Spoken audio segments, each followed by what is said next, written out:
Johnson handed Trump's OMB pick the microphone on fraud. The nominee walked through the entire framework. Do not pay screening on every grant. 10-day IG referrals. Political appointees signing every check. Let's watch. I think the latest Department of Justice figures they're prosecuting something like $4.7 billion versus almost maybe $1,000 billion. So you have to prevent it on the front side, like Dr. Oz did, correct? You know, again, the president's chief executive faithfully execute the laws, and part of that is to make sure we don't have the waste, fraud, and abuse.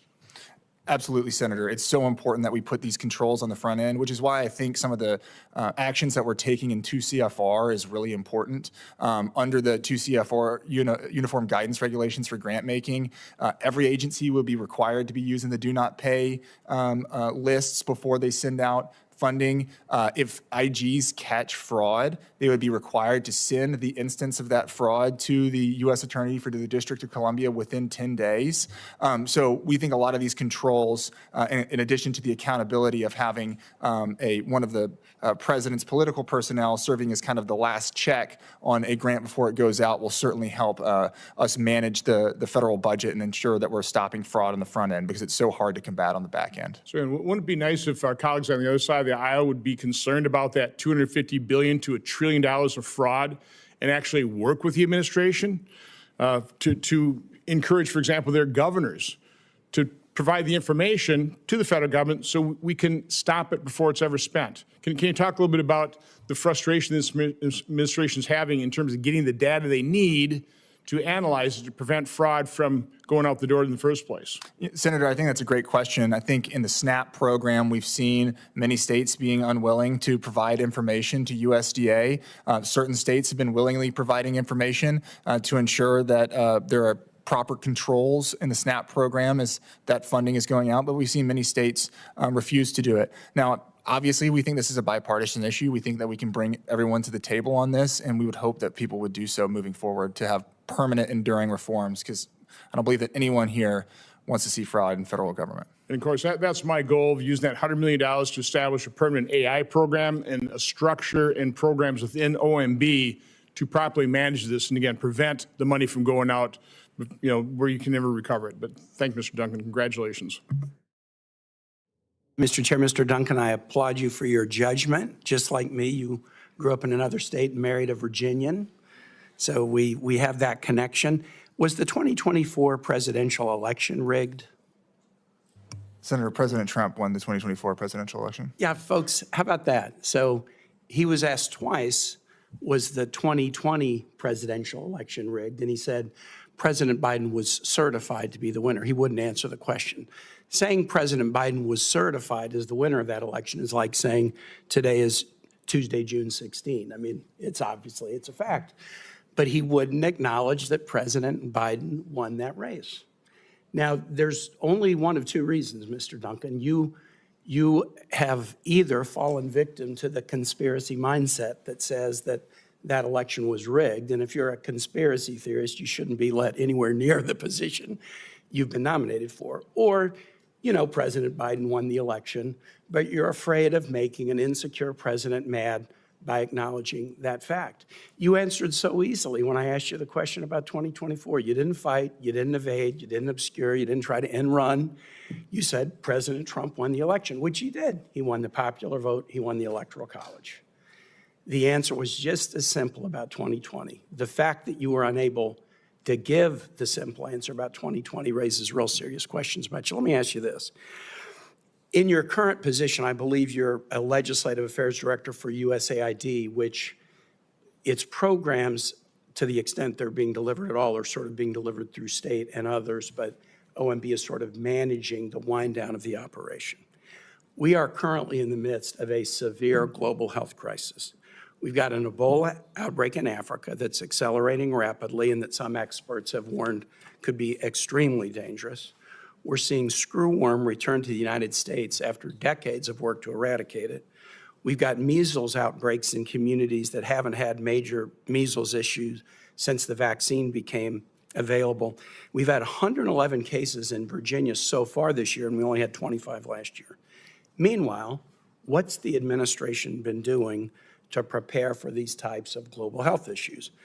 We withdrew from the World Health Organization, undermining our ability to coordinate with other nations on responses. After withdrawing, it was interesting, Secretary Rubio said, WHO didn't do a good job of picking up Ebola. Thanks, Sherlock. The U.S. backs out of the WHO. We quit funding it. We quit participating. The organization isn't as effective in picking. What made this Johnson exchange land was its policy clarity. Senator Ron Johnson of Wisconsin used his time at the Duncan confirmation hearing to walk Hal Duncan, the OMB Deputy Director nominee, through the administration's front-end fraud prevention framework. Johnson opened with a specific statistic. The Department of Justice prosecutes roughly $4.7 billion in fraud annually. The total federal improper payment estimate by various measures is closer to $1 trillion.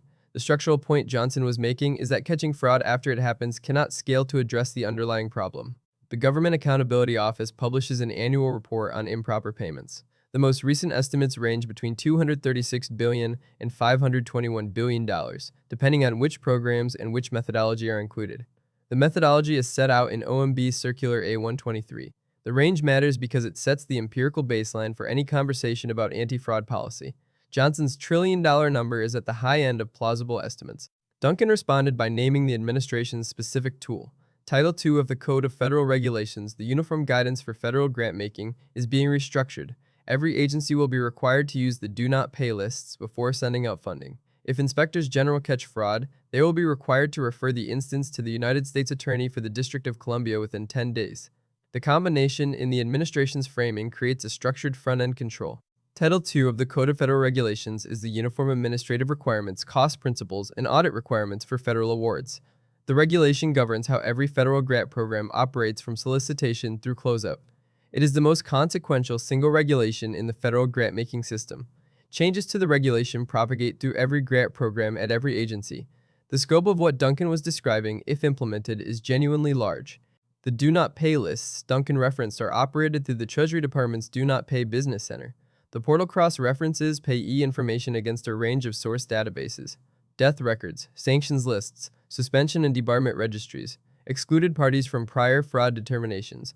The portal exists. The question is which programs use it consistently and at what point in the payment cycle. Johnson's framing is that the answer should be every program, before every payment. Duncan named a specific procedural reform.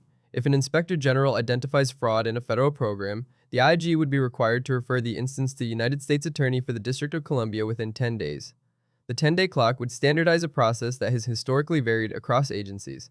The IG community has expressed concerns about the structural implications, particularly the consolidation of referrals to a single United States Attorney's office, but the timing standardization itself is uncontroversial. The specific feature of the proposed framework that has drawn the most attention is what Duncan described as the accountability of having one of the president's political personnel serving as a kind of last check on a grant before it goes out.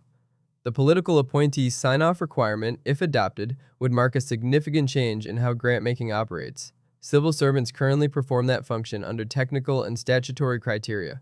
The change moves that final step into political appointee judgment.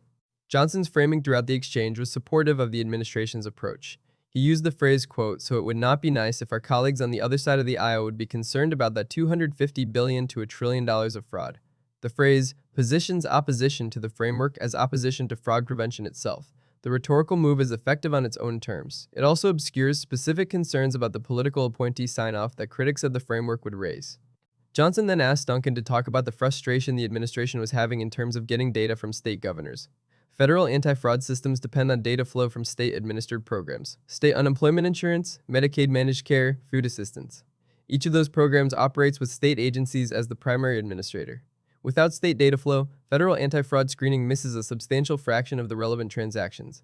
The Privacy Act of 1974, codified at Title V United States Code Section 552A, sets the framework for federal data sharing. The act limits what federal agencies can share, with whom, and under what authorities. Computer matching agreements between federal agencies and state agencies are subject to specific procedural requirements. The implementation of any expanded data sharing for anti-fraud purposes operates within the Privacy Act's framework. The constraints are not optional. State data sharing with federal anti-fraud systems is voluntary by design under the cooperative federalism architecture of most federal programs. States agree to share data as part of grant compliance obligations. The scope of what they share, and how quickly, is negotiated program by program. The negotiations have intensified as the administration has pushed for broader and faster data flow. Several Democratic governors have publicly resisted the broader data sharing requests. The Reuters reporting on the Democratic governor's response is consistent with statements from the National Governors Association. The pushback is not on anti-fraud goals. It is on the specific data fields being requested and the systems being used to receive them. State officials cite both Privacy Act constraints and operational concerns about the federal systems receiving the data. The framing matters because it shifts the debate from whether to share to how much, how fast, and with what safeguards. There is a substantive point underneath Johnson's exchange where supporters and critics of the administration's framework actually agree. Front-end controls are more effective than back-end recovery. Once a fraudulent payment leaves Treasury, the recovery rate drops sharply. Department of Justice prosecution figures bear this out. Catching fraud before the payment goes out is the right policy target. The disagreement is about specific implementation choices, not the goal. The specific implementation choices that have drawn criticism are two: the political appointees sign off on individual grants before disbursement, and the consolidation of Inspector General fraud referrals to a single United States Attorney's Office for the District of Columbia. Each of these choices is defensible on its own terms within the administration's policy framework. Each is also a departure from how the system has historically operated. Whether the departures improve fraud prevention or weaken IG independence is a question the implementation will answer. The most instructive precedent for the framework Duncan was describing is the Pandemic Response Accountability Committee. The PRAC, established under the CARES Act in 2020, demonstrated what cross-agency anti-fraud coordination can accomplish when adequately funded and given access to administrative payment data. The PRAC's published reports document specific fraud detection methodologies that work. The new framework, in its strongest implementation, would generalize PRAC methodologies to all federal grant-making. The Washington Post reporting on the technical lineage of the proposed framework points to the Pandemic Response Accountability Committee's published methodologies. The PRAC's analytic techniques for cross-referencing payee data across federal agencies were validated through a multi-year operational record. The new framework borrows substantially from that record. The borrowing is in the strongest defense of the administration's anti-fraud reform. The borrowing also implicates the structural protections the PRAC operated under, which the new framework would partially set aside. The implementation question for nonprofits and research universities is significant. Federal grants flow heavily to these recipients. The 2 CFR rewrite would affect every grant they receive. The Do Not Pay screening would apply to subrecipients and contractors as well as prime recipients. The political appointee sign-off would apply at the disbursement stage. The compliance burden, particularly for smaller nonprofits and smaller universities, scales with the complexity of the framework. What Johnson got on the record is specific. Duncan committed to the 2 CFR rewrite as the operational tool. He committed to the Do Not Pay screening requirement. He committed to the 10-day IG referral standard. He acknowledged the political appointee sign-off mechanism as a feature, not a transitional artifact. Each of those commitments will be testable against actual implementation if Duncan is confirmed. The hearing transcript will be the reference document when the testing happens. This exchange matters because OMB sets the regulatory framework for every federal grant program. The decisions Duncan was previewing will define how federal grant-making operates for the next decade or longer. The reach of the 2 CFR uniform guidance is broader than any single program statute. Whether the framework reduces fraud, whether it produces unintended bottlenecks, and whether the political appointee sign-off survives administrative law challenges are all questions the implementation will answer. So the final accountability question is the standard one. What was gained, what was lost, and who is paying the cost? What the public gained from this 5 minutes is a clean preview of the anti-fraud framework the administration intends to implement through OMB. What the public also gained is specific testable commitments from the nominee on the operational tools that will be used. What was less developed is engagement with the structural concerns about IG independence and political appointee judgment in grant-making. The committee can decide. The full Senate can decide.